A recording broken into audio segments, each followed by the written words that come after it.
Roman अक्षर दू, ठीक है। दूसरा तरीका से इसको डिटेल में बना रहे हैं, तो इसको सिद्ध करेंगे अपरिमेय संख्या, ठीक। तो मान लो, माना 7√5 एक परिमेय संख्या है, परिमेय संख्या है। परिमेय संख्या को किस रूप में लिख सकते हैं? तब परिमेय संख्या को P/Q के रूप में लिख सकते हैं, P/Q के रूप में। अब शर्त लिखेंगे, जहाँ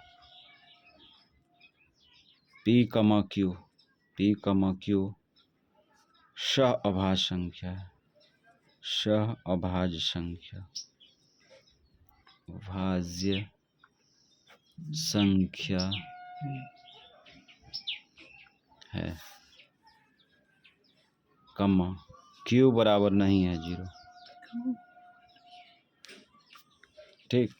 अब क्या करेंगे, इस समीकरण का यूज करके आगे बढ़ेंगे। तो 7√5 बराबर P/Q है। ये 7 कब बाहर निकला? जब अंदर में 2 बार था, तो अंदर में भेज दो, 5 लिख के 7 × 7। अब जोड़ा लगेगा तो 1 निकल जाएगा और 5 फंस जाएगा। तो इस प्रकार से P/Q। अब यहाँ पे इस सब को गुना करेंगे, तो गुना करेंगे तो कितना आ जाएगा? तो इन तीनों को गुना करेंगे तो आ जाएगा √245 बराबर P/Q। अब यहाँ से क्या करेंगे, लिखेंगे दोनों तरफ वर्ग करने पर, दोनों तरफ वर्ग करने पर, वर्ग करने पर, तो कर लो वर्ग, 245 बराबर, इसका स्क्वायर कर देंगे, बराबर P/Q का स्क्वायर। वर्ग मतलब स्क्वायर करेंगे, स्क्वायर से रूट कट जाएगा, ठीक। और यहाँ पे 245 हो गया, और स्क्वायर बांट दो, दोनों को बांट दो, P²/Q² हो जाएगा। भाग उल्टा गुना कर लो, तो 2, 4, 5 भाग उल्टा गुना हो गया Q² बराबर, इधर P² बचा। अब ये गुना उल्टा भाग करेंगे तो P²/245 होगा। तो इसका मतलब 245 P² को विभाजित कर रही है। तो यहाँ पे लिखेंगे, चूंकि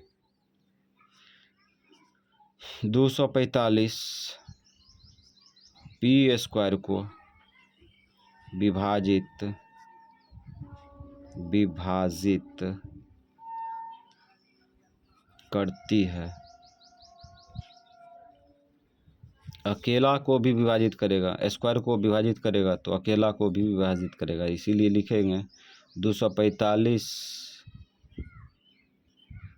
P को भी विभाजित करेगी, विभाजित करेगी, यानी कि एक को डाइवर्ट कर दिया, ठीक है। ये PQ सहभाज्य संख्या था, है ना, तो कटना चाहिए 1 से। PQ जब भी कटेगा तो 1 से कटना चाहिए, लेकिन यहाँ पे कट रहा है किससे? 245 से, ठीक है। तो P को डाइवर्ट कर चुके हैं, ठीक है। अब किसको डाइवर्ट करेंगे? Q को। तो इसको मान लो समीकरण फर्स्ट, तो मान लो, माना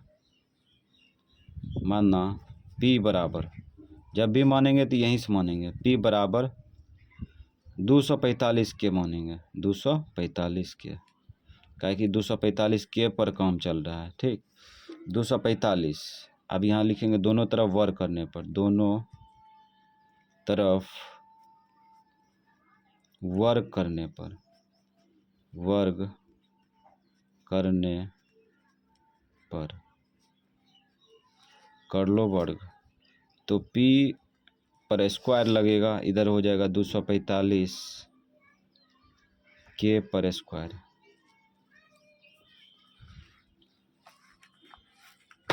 तो यहाँ पर हो जाएगा पी का स्क्वायर पी स्क्वायर 245 के पर, तो इसको 245 दो बार लिख दो, 245 के गुना 245 के लिख दिए। अब यहाँ पे देखो पी स्क्वायर के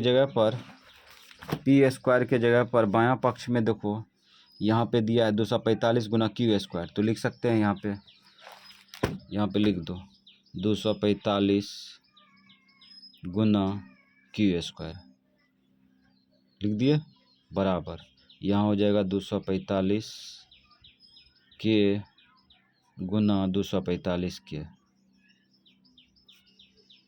अब यहाँ पे सवाल खड़ा हो रहा है कि पी स्क्वायर था और आ गया यहाँ पे 245 गुना क्यू स्क्वायर, कहाँ से आया? तो यहाँ लिख देंगे समीकरण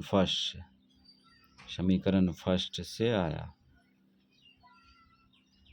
यहाँ से पता चल जाएगा। समीकरण फर्स्ट से पी स्क्वायर का LHS रखा है यहाँ पे, ठीक। तो अब क्या करेंगे, इसको काटो, दूसरा गुना उल्टा भाग करेंगे तो एक 245 कटेगा ना, काटो 245 से कहीं 245 से कहीं 245, इसको भी काट सकता है, किसी को काट सकता है, ठीक। तो यहाँ पे दोनों गुना करेंगे तो क्यू स्क्वायर होगा। अब बराबर इधर क्या बचेगा 245, बेस समान है तो पावर जुटेगा, एक बेस उतार के पावर जोड़ दो, है ना, 245 के स्क्वायर आ गया, है ना। अब क्या करेंगे, ये गुना उल्टा भाग करेंगे तो क्यू स्क्वायर बटे 245 होगा, जो कि 245 क्यू स्क्वायर को विभाजित कर देगा, तब तो दाहिना साइड में के स्क्वायर बचेगा। तो यहाँ पर वही भाषा का प्रयोग करेंगे, चूँकि 245 क्यू स्क्वायर को विभाजित करती है,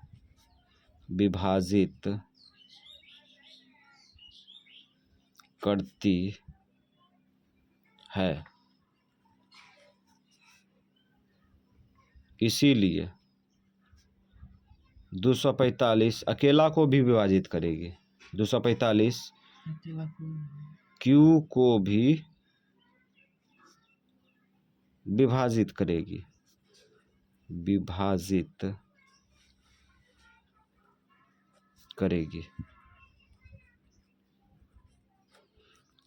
पी क्यू डाइवर्ट हो चुका है ना।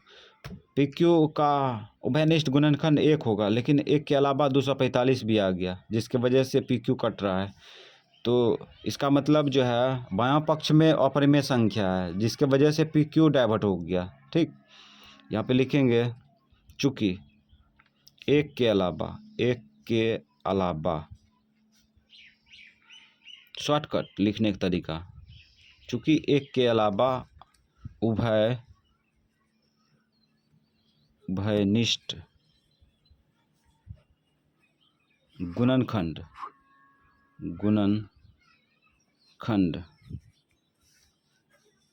245 है,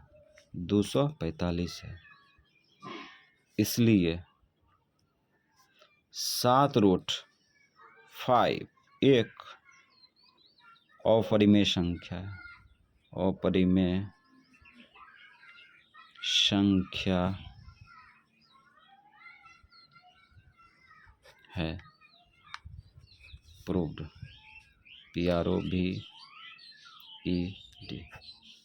तो ये हुआ डिटेल में।